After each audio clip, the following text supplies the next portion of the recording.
Welcome, ladies and gentlemen, to the first game of the 2016 aGoT Masters Draft League. This week we have the Wausau Wolfpack versus Team US South. And Team Wausau Wolfpack is playing with the Stark Tyrell, while Team US South is playing with the Bara Banner of the Lion. Joining me today is my guest, Lowell Craven from the Badger by the Throne podcast. You can go and say hello. Hello, everyone. Hi, Patrick. Thanks for having me on. Yeah, I'm excited to have you on. We have a representation from the best and second best English podcast, as we've heard in the past. You're the best. We're the second. If that wasn't clear. Yeah, well, thank you very much. Yeah, I didn't want to presume, but that's very kind. I think we all know it's true. So here we have a pretty solid setup from both sides. We have, as I said, Wausau on the bottom here, being piloted by Sam Braatz, although Kid is also in the room with him, assisting. And then Alex Kern is representing Team US South on the top there. So Alex is he's facing off against two people, technically, is he here? Yes, okay. And two world champs. Yeah. So it's a tough road for him ahead. Yeah, it's pretty tough. And I am asking the players in the chat here to set their hands to visible so we can click back and forth and see what's in everybody's hand. A brief note before we get started here. I did not download the most recent image pack on OCTGN, so a few cards come up as blank, and I will just tell everybody what that is when they come up.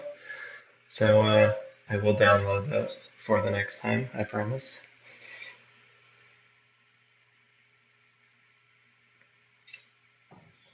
So, Craven, what is, just going into it blind, you haven't watched the draft so far. What do you think is probably the stronger deck? Stark Banner of the Rose or Baratheon Banner of the Lion? What, in general or based on the lists that they've provided? Probably based on the list, but also in general. I'm curious to hear both. Well, I'd say in general, if I had to pick here, it would be the Bara deck, I'd say, is stronger. Purely because it's got a Lannister banner, which makes everything stronger in the absence of a banner on the other side. But having seen the lists, I actually think the Tyrell Stark deck looks a bit more consistent. I know it may be a little bit of a controversial thing, but having looked, I don't want to give too many spoilers away, but there's not a lot of main house Bara here, which you would expect to see in a normal situation, and I think it might suffer for that. Yeah, for sure. I think one thing that will certainly come through in the draft is that Alex's bannering strategy was really kind of to pick up those Banner of the Lion cards early and then fill out his main house later. And so he mostly just picked up a couple big bear cards like the Red Keep and City Watch and such kind of later on, but he's really mostly that Banner of the Lion. I think that's a solid strategy in itself, though. Picking up Tyrion and as much stuff as you can get to get a legal banner is a great idea, because I maintain that Tyrion is probably the best card in the game just for the utility he gives you. Yeah, I would certainly say if he's not the best card in the main game, he's probably the best card for the draft format because he is non-loyal, so he can go in, whatever faction you manage to draft. He just slots right in there and is giving you money. And there was, I believe, a card already in Wausau's hand that is blank, and that is Ward. So we'll see if they manage to get that in play a little later. So having a Duke Knight of Flowers on setup is pretty big for them. It means that they can pull off a Varys if they need to and keep him on the board, and just in general keep him pretty safe. Because another thing about draft is that there are a lot fewer kill cards in general than there are in normal play, because only one deck has access to Tears of Bliss, and only one deck has access to Put to the Sword. And it just so happens that Sam and Kid's deck is the deck that has access to Put to the Sword. So they know that the only thing that can kill their Knight of Flowers right now is Military Claim or 2 Tears. Yeah, that's a pretty safe place to be.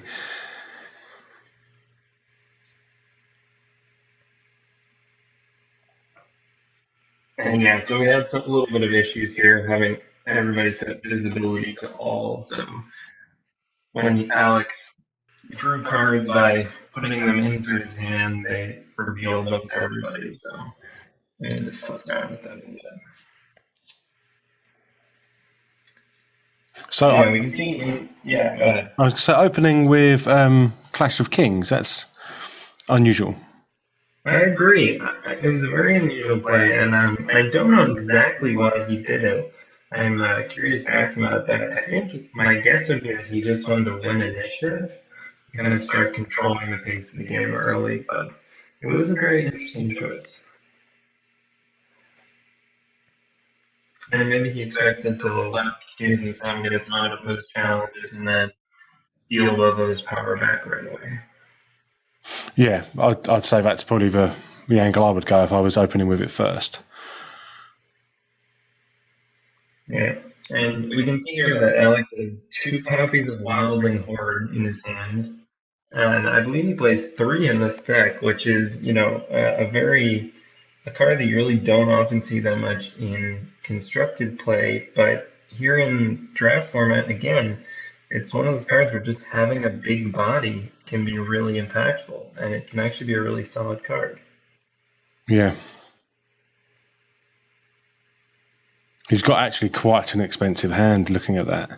I mean, what do you drop? Oh, yeah, the King's Road is there. That's going to help, I guess. Mm-hmm. Certainly, yeah.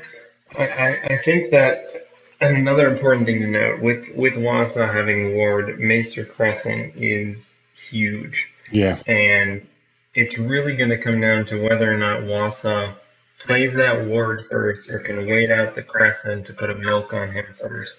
That's going to be a big part of this game here, because Ward in draft format is a huge play without everybody having access to confiscation. Oh, yeah, of course. Yeah, that's going to be far more devastating. And I mean, I think we're going to see in constructed play as we go forward here, more and more people are going to be running attachment hate to handle cards like Ward, which is really going to push down the value. But in draft, people don't have that option.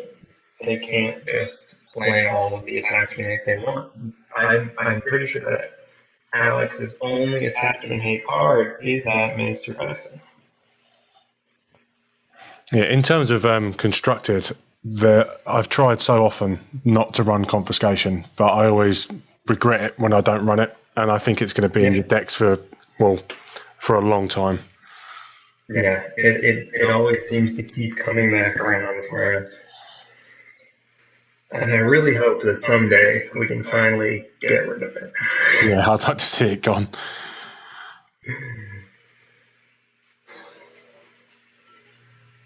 Yeah, so we've got the Wausau Wolfpack is going first here, I believe, and they are marshalling at the moment. So, and their opener was honestly pretty interesting as well. Opening with that Wardens of the North, it's kind of more of a mid-game plot in my mind. And so I wonder if they primarily did it just to have an opener with gold more Yeah. than anything else. I mean, looking at their plot deck, they've got two marching orders that they drafted, but a four reserve on your opening turn is hugely devastating for yourself, and having not being able to play locations or attachments like that Milk of the Poppy is also very big for them on turn one. So I think they probably made the right call if they just wanted some money. Yeah, get some bodies out. Well, I think this is going to herald the arrival of Maester Crescent probably a bit earlier than normal. You need to get that milk off. Yeah, which is going to really open the door for Wausau here because they have that second milk. And if they can blank Crescent, that ward is just open season for them.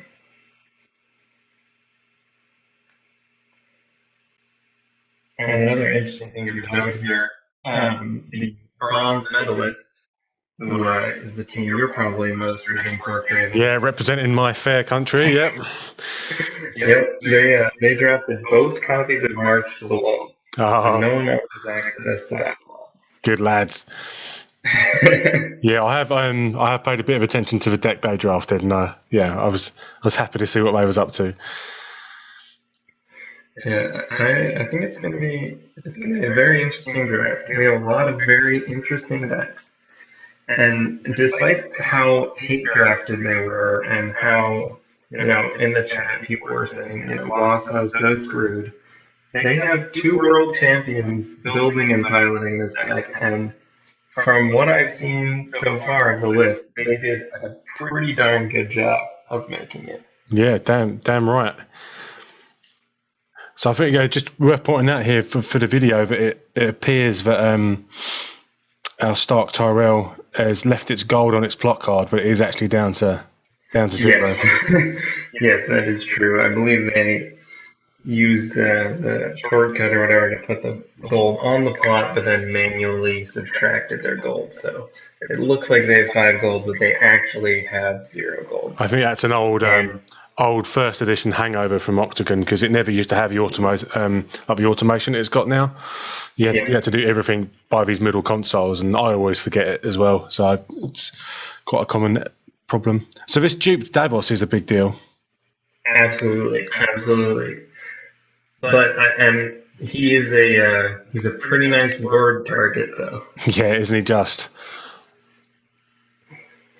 So if Wausau can get the money to drop that Milk and Ward next turn, that's going to be a huge shift for this game. And now Wausau is in a bit of an interesting position here because Alex looked at Clash of Kings. The more power they gain, the more power comes back to Alex. So. Yeah. Perhaps that opener isn't quite so odd on reflection. So with Davos is an interesting case study with Ward, isn't he? Because if you're controlling him and he dies, his interrupt doesn't actually say his owner's hand, does it? It just says your hand. So I assume if you ward him and he dies, he goes to the Stark player's hand. Actually, because the rules actually specifically say that if a card would go into a player that's not its owner's out of play area, it returns to its owner's out of play area instead. Oh, okay. Well, there we go. That's they thought of that and they made a workaround. Oh, well, that's a pleasant surprise. Yeah. However, the Stark player certainly does not have to trigger Davos' interrupt and will almost certainly just let him die if it comes to that. Yeah, of course, yeah. And looks like Wausau has passed on challenges. There's me confused about what that card is. Video, because I don't have the image back. But again, that is Ward. So yes, Wausau passed on challenges, which is probably the right move, given that they would just be giving Alex power here.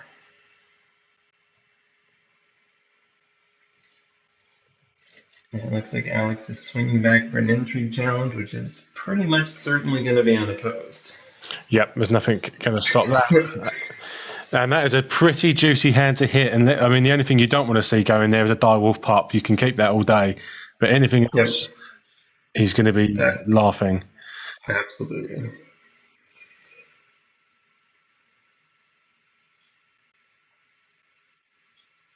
Okay.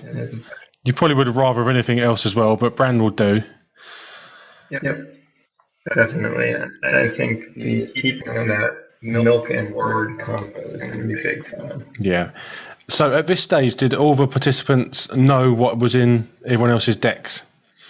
So they all knew what cards each other had access to, but they did not know what cards people chose to play or not play. Okay.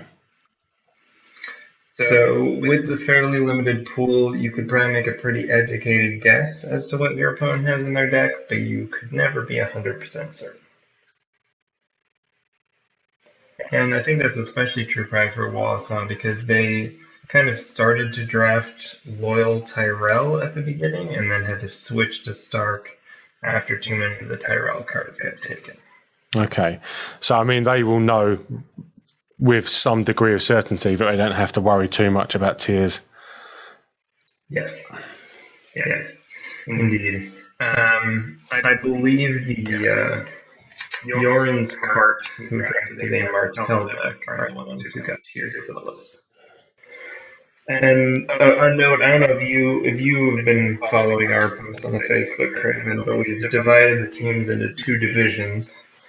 And so they play within their division and do a full round robin, and then the top four will play in a playoff of sorts. So, in fact, neither of these decks will have tiers of lists in their entire pool until the playoffs. Oh, okay, right. Okay, so we end the round with a 1-up, and that's it. Yep, so an unopposed intrigue challenge and dominance the other way. So ultimately a pretty uneventful challenge phase.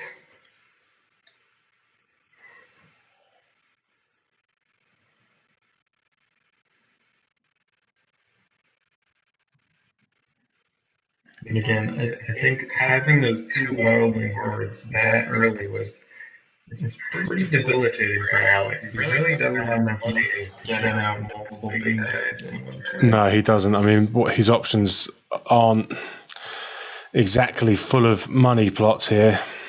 Mm-hmm. And it's certainly tough, and that's another thing about draft in general, is that it's hard to get a lot of economy plots. You know, when you're building a joust deck, you're putting in Noble Claws, creating Potential, calling the banners in basically every joust deck, or at least two of those. But in draft, you're lucky if you get one of them in your pool. Oh yeah, I wouldn't know what to go for if I was him. But in saying that King's Road on the table is going to be, sorry, Rose Road is going to be quite helpful. But yeah.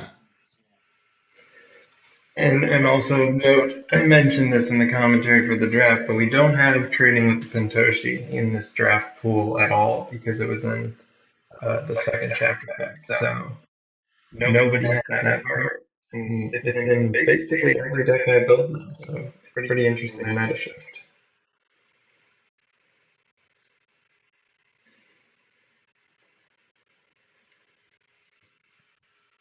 So what are your guesses for plots being played at this point? I was just looking at Alex's plot pool, and I probably would have. Well, he's flipped now. So what's he gone for? Well, that's the one I wouldn't have gone for. I'm with you there. I don't know exactly why you went with it. I'm guessing that it was his goal was to get out the King's Hunting Party and with Jousting Contest block the military challenge. Yeah. Yeah, it does make quite a lot of sense, actually. I would have done one of two things here. I would either have gone for building orders and maybe tried to fish out the Red Keep, or alternatively just look for some more economy if it wasn't there, or just hedge my bets and taken a gamble and play taxation and hope to draw into one. Mm-hmm. He does have two taxations, so it is possible to because that's still kind of make that gamble with them. Nothing else. That's going to be a 6-goal plot, and he's going to drop a reducer, giving him potentially, 7 if he sees the right cards. But yeah, the plots are a real tough one. Right, so Milk's hit Crescent. Here it comes. This is it. Yep. There we go. That is a huge play. Massive. Not only are they taking a 4-cost body with stealth, they're also stopping effectively, infinite military challenge claim if they can keep playing Davos. Yeah, that's it. That's a massive. I mean, obviously they don't know, but we know that Alex's hand is not going to be able to really keep up with that loss just through marshalling. Yep.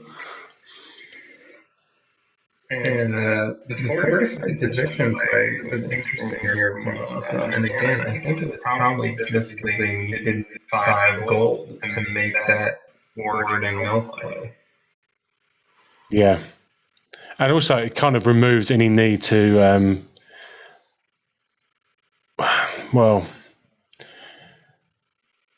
yeah, actually, I guess that was it, really, wasn't it? It's just to get the money in to ensure this goes off. It's well worth it. And it shuts Tyrion down for a turn, which is handy. Yep.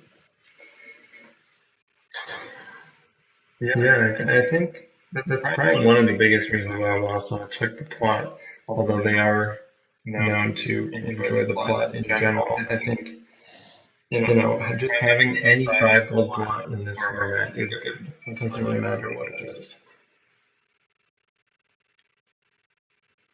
I think it's a solid plot and constructed as well. I think it's always worth considering, just because it can really put the brakes on people, even if you suffer slightly yourself. I think if you can prepare for it, it's coming.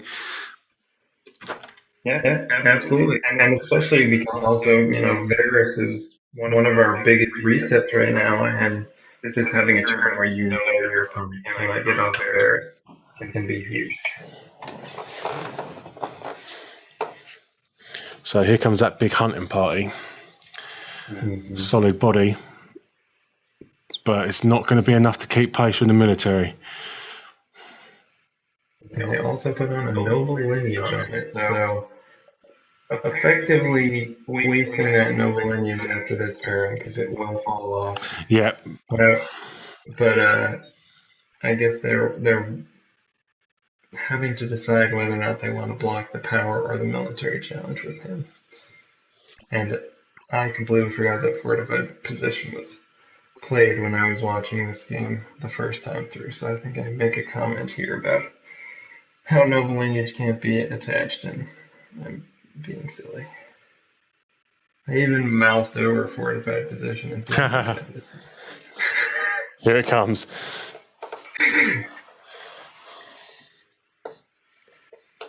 Immediately, both of them corrected me.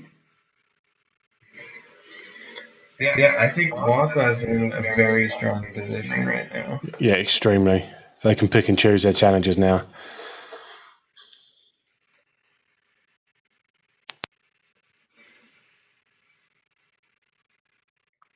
And that King's Hunting Party did indeed give Alex one turn of military reprieve here, essentially.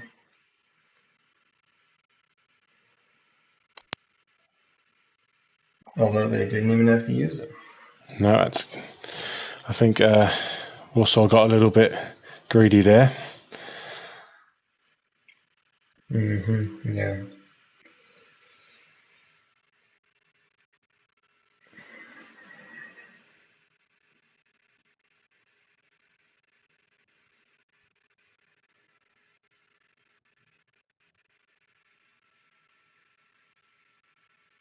They are making the second challenge, seeing if Alex wants it, and he does.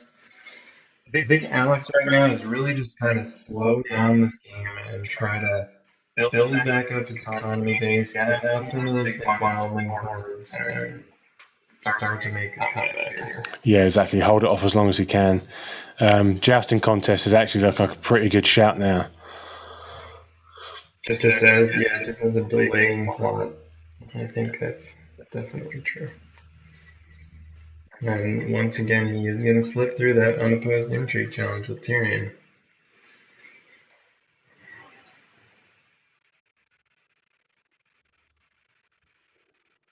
Now, hitting that Stark hand. Again, I just hope for his sake he doesn't hit this direwolf. Oh, it's a power he's coming in with. And that is a very interesting play. And I'm not 100% sure why he did that exactly. I think he just remembered that Tyrion hasn't got stealth, so that may change. That would make sense. Looks like I got bumped in and out of this game a little bit here.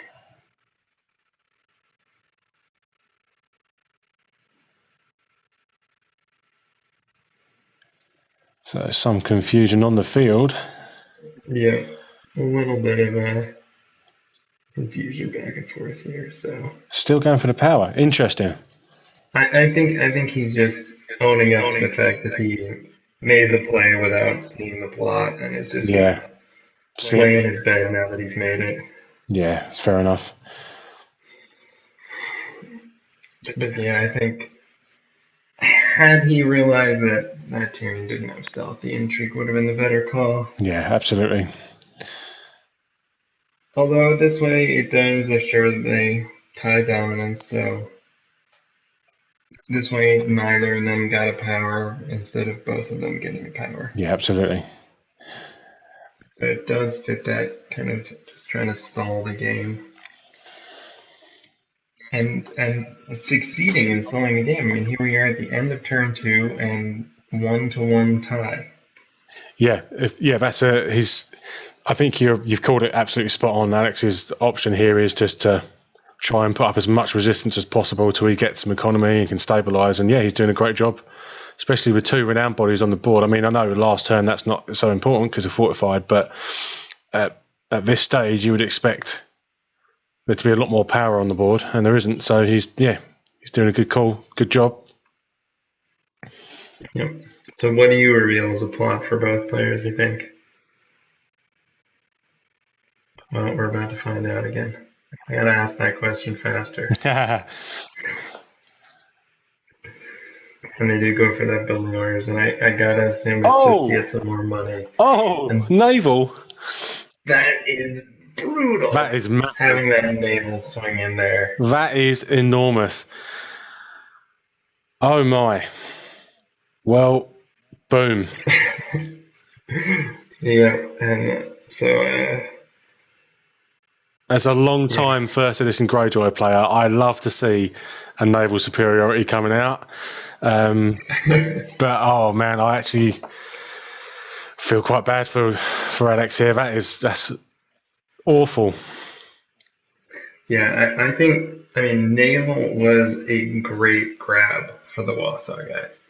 I mean, naval is such a huge card in this environment when, economy can be such a big deal and you only have maybe 1 or 2 big economy plots, and if you get one of those hit by naval, you are in a world of trouble. Yeah, big time. Because I imagine Alex's play here, he was looking for the red keep, I assume.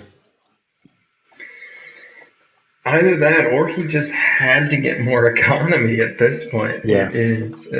It could honestly go either way, but I think you're probably right. I think he probably was looking for that red key, and that noble lineage falls off. Yeah. Fortified position is gone.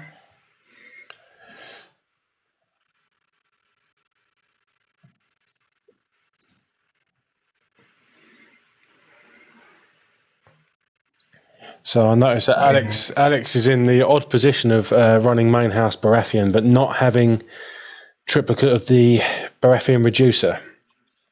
He's only got 3 merchants, which is pretty grim, really. If you can't. Yes. I think the Dragonstone Faithful was drafted by Giannis, probably before Alex had the chance to it. Or at least early enough that Alex wasn't too good at it quite yet. Hey, you know what? That's a lot of decent economy on the table, actually. He's looking. If he can weather this storm, I reckon Alex is in a pretty good position in terms of money. Yeah, absolutely. I mean, getting hit with that naval seemed pretty huge, but playing out 2 guys is pretty good. But that ice, That's a big deal. that is a big deal. That looks like Tyrion is not going to be long for this world. Yeah, absolutely.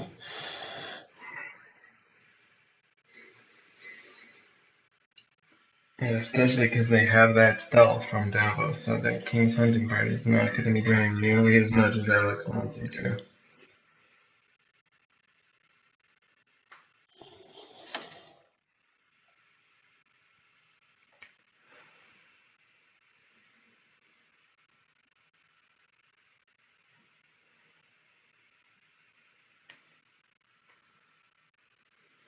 So at this stage, I guess Alex is thinking, is there any way I can stop Tyrion going down the drain? But these are one of those situations where you can just see it on the board. You know it's going to happen. There's nothing you can do about it. So just face your death.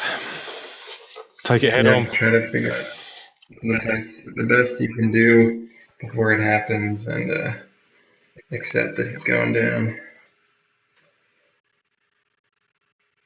And I think again, Alex has still got to be in that mindset of just trying to stall, weather this storm, maybe put out a couple big bodies and see what he can do here.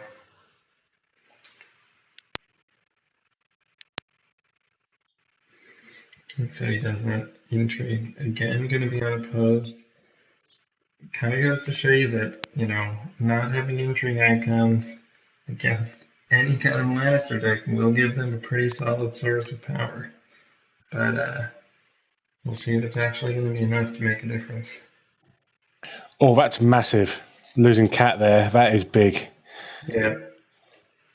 One of the few good intrigue icons out of Stark that is in this pool. And I mean, ironically, Cat is better to have on the board in many ways when Tyrion is out because she shuts down that. Well, it depends if he stealths her or not, I guess, but it's going to be largely irrelevant, I imagine, because Tyrion's about to eat a greatsword to the face. So, yes, he certainly is. He is certainly going to do that this turn. But he's going to try to push through a power challenge first, and I think he's probably going to be able to, because they're certainly not going to block with Rob.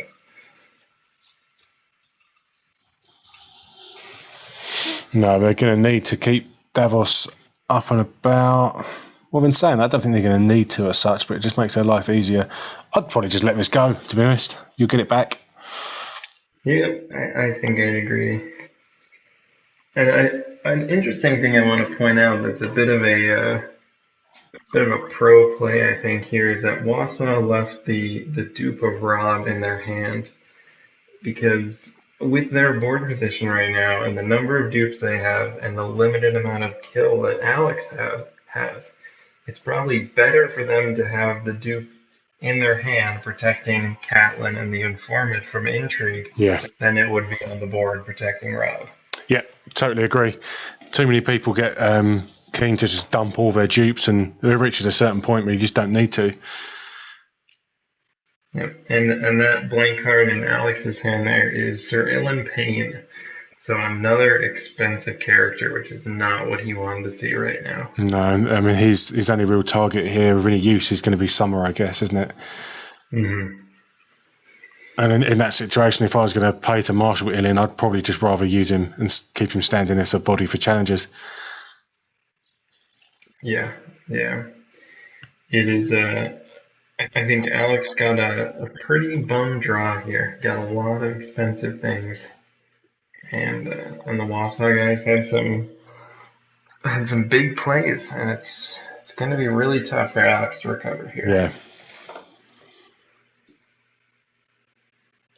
Even if a Varys comes along, what's it going to do? Yeah.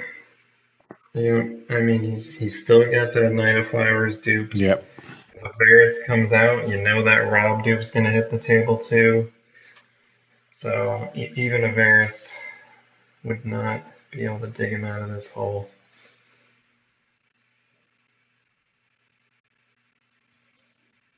And I think he knows it here as he's trying to figure out what to do in this situation. And he opted for no more challenges, going to try to sit back and defend as best he can. I think that was definitely the right play, Trying to push through that military challenge really doesn't do much for him, so he's going to sit back and try to block. And Wausau swings in a big military challenge. Yeah, just going to muscle it through. Keep Davos' stealth, I imagine, for the unopposed power. Pretty solid. Yeah. Very solid. And the box and Burnman, he thinks Tyrion is going to die.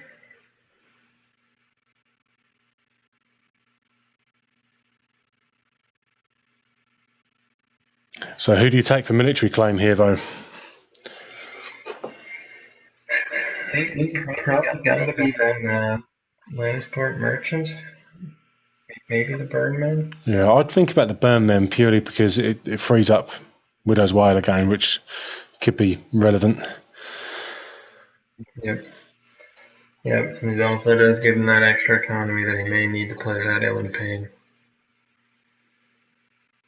It looks like he is going to push through that power shell and still think Crescent, so making some pretty big power gains this turn too. Yeah, it's a big swing back in their favour.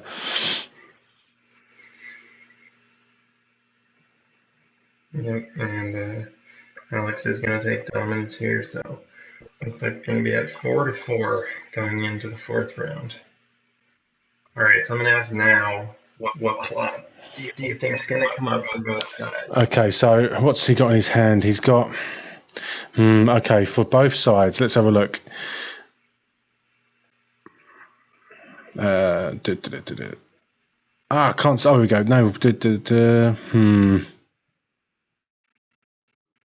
And Wausau has Elena's Informant, 2 Dire Wolf Pups, and the Dupe of Rob, I believe.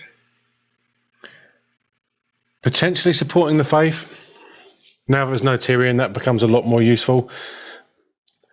But there's not. I don't know how many things they're worried about in Alex's hand to want to drop that. As for Alex, he needs money. He desperately needs money. So I'd go back to my option of maybe flipping taxation and hoping to see another limited to make the best use of it, but it's going to put money in his hand. Yep, I think that's probably his best bet.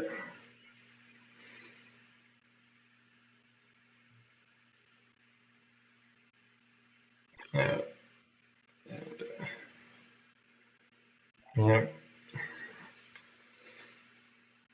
And I think, one of the things, looking at Wausau's plot deck and the plots that they were able to draft, you know, um, as you mentioned there, they have that.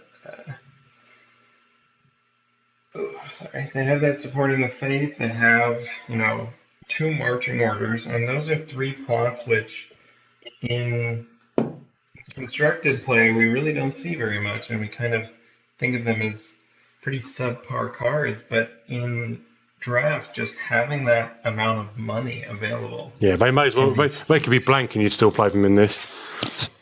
Yep. And yeah, and especially because the deck that they built here is pretty aggro-y, and so it really doesn't care about having cards in hand. It's just about getting bodies on the table and winning those challenges. Yeah. So they've gone for marching orders. Yep. And taxation. Yep, there we go. Unfortunately, they did draw an event, which I imagine they would have liked to play potentially, but I think they're going to be okay just playing out more dudes. Yeah, I mean, Wildfire was available to everybody, wasn't it? Yes. Yeah. So they want to be obviously a little bit careful about going too crazy here, because spending all that money on a big hitter as well, but they don't need to. Absolutely. Yeah, I imagine that they're definitely trying to play around the wildfire here, so they're probably going to opt to, not flood out all the characters that they can, just to kind of be conservative, make sure that they don't lose their whole hand presence, and just keep putting out guys consistently.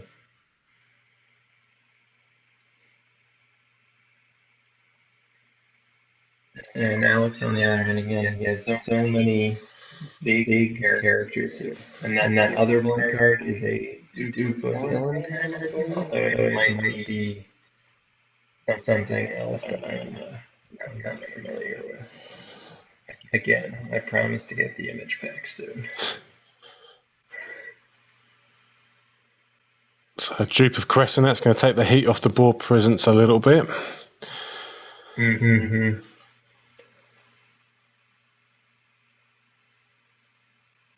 They will have a little bit of wiggle room here now in terms of their military presence.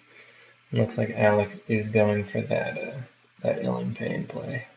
And there he is, Ill in Pain. And he is going to immediately kill Summer. So that brings down that Direwolf pup back to 1 strength. Takes out more of the military presence. But we'll see if it's enough.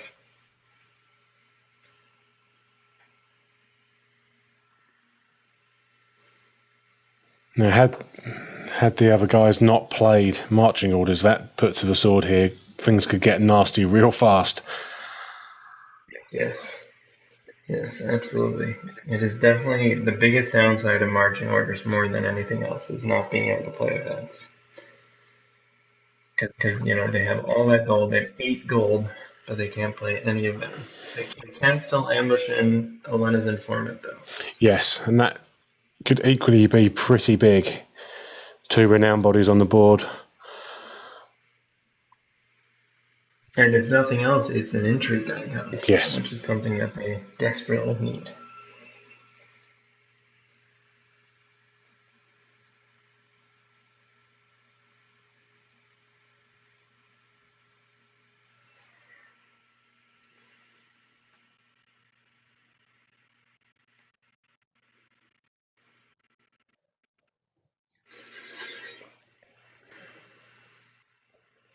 It looks like they're doing a military challenge, sneaking around that King's hunting party with Davos there. And now you gotta wonder, are they gonna ambush in that informant and try to push through a second military challenge, or are they gonna opt for just leaving somebody up for defense and only doing the standard 3 challenges, or what's the plan here? I'd be tempted to jump her in and go for another military. Start hitting this board hard. Mm-hmm. They only have that one dupe of Crescent to knock off, and then they're gonna be pretty vulnerable. And it does the power challenge with the 9 flowers. Heal out that producer and snag a couple power there. So at this stage in proceedings of the draft and all that, have you got any decks which you think have come out clearly on top, or is that something you probably don't want to say just yet? Well, I mean, from what we've seen so far, just from the list of cards that people drafted, I think everybody's pretty much in agreement that SoCal got the strongest pool of cards.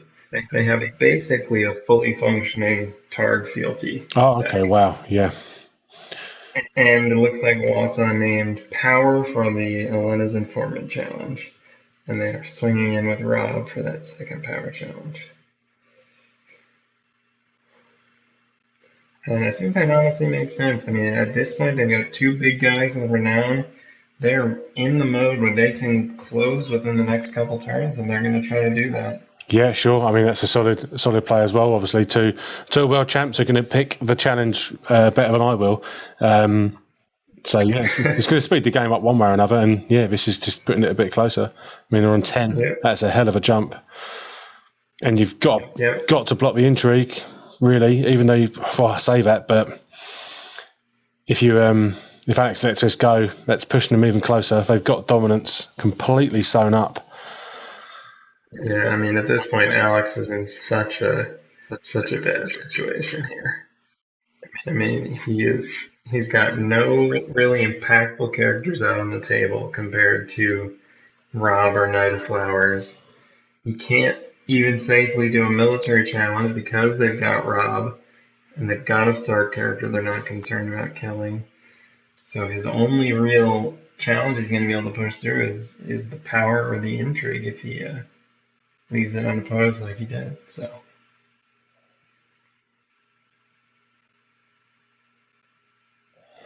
I mean, you said it at the top of the game, and it's turned out to be so relevant. Is the safety with which you can drop your big characters. Yeah, in normal constructed, the amount of intrigue that these guys that Alex has managed to get through. If this was constructed, there you would like to think there would have been a tears or at least some repercussion beyond that 1 power, and there hasn't been. And as a result, the Knight of Flowers has been completely unmolested the whole game. Yeah, absolutely. I mean, big characters in draft are a lot safer than they are in constructed. So the fact that Wausau got out 2 of their big bombs right away, and Alex's bomb that he saw, or bombs, I guess, if you consider LM Payne one as well as Tyrion, neither of them ever known, which is huge. Yeah. Yeah, that's it. I mean, and then if you start looking further down the list, well, Davos is coming in probably. It's a low tier bomb, I guess, just because of the stealth. And look what happened to him. Yep.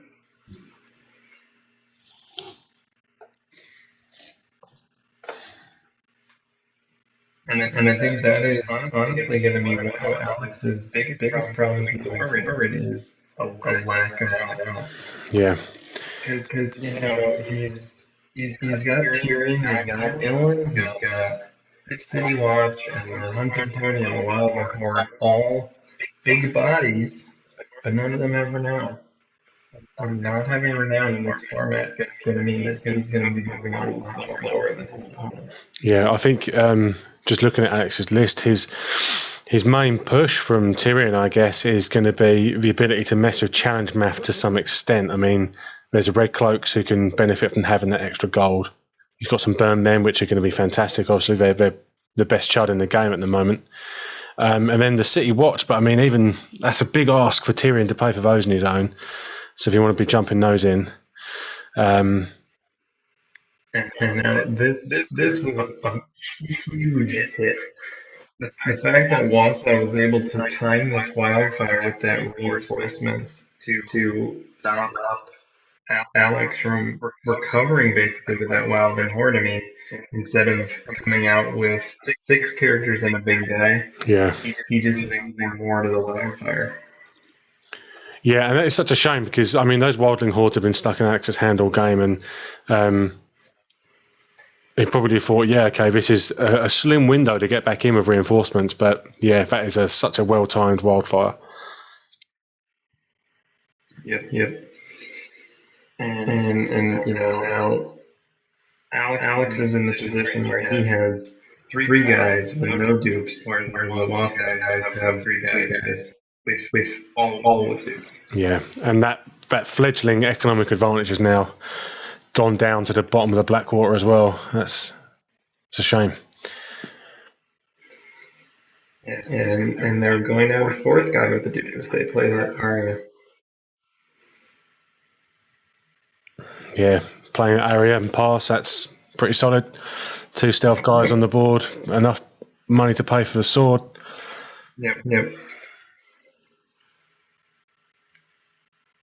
Getting that ward off was a huge play. I think ward is. I think we all know that it's going to have a big impact on the meta, but I think it might have an even bigger impact on draft. Yeah, that was huge. That was I'm not going to presume, but watching it at this stage, I can kind of assume what the result of this is going to be. And that Ward Milk 1-2 shot was a real knockout. Almost the end of the game right there. Yeah, it was just such a huge kind of shift in power.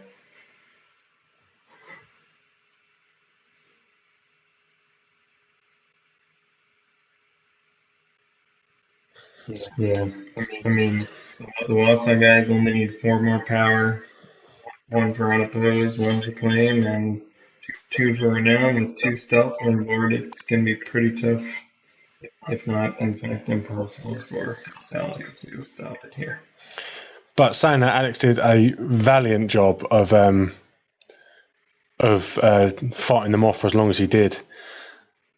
He made some really good decisions, and even when some of the plots flipped and we said, that's a strange one, they panned out to be really, really good calls. So he's done a great job, but just not good enough. Indeed. He played a fine game, but Wausau just had the cards, they had the answers, and some spectacular plot timing as well. That naval also crippling. Yep. But I mean, one of the things to look at is if we look at Alex's deck here. I mean, basically every plot he has except well, I guess actually he has 3 of them that are not hit by naval. I thought he had here. So it was a very well-timed naval. He's got Jousting Contest, Clash of Kings, and Forgotten Plans, all of which can dodge that naval, but it was well timed.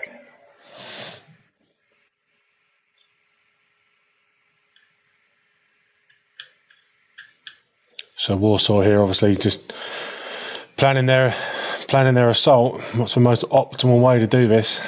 And they've got all the options out. I mean, so many options available to them here. Yep. And they let go with the massive power challenge, stealthing the power icon. And that's going to open up. And scoops. Good game. Yeah, no need to even use the sword. Yeah, well played all. And yeah, fantastic game by the Wausau guys. That was clinical.